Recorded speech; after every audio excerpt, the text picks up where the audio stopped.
Hi, welcome to the Arrow Workshop. Today we're going to show you how to clear a jam from the T601 multi-use tacker. First, turn the tool upside down and open the magazine.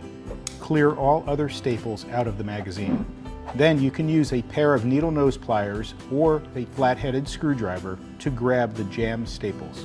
This tool uses a few different types of staples and nails, but the unjamming process is the same for all of them. Now you can insert a fresh strip of staples and close the magazine. And now you're ready to get back to work. Thanks for stopping by the Arrow Workshop. Be sure to tag Arrow Fastener on social media. We would love to see the projects you're working on.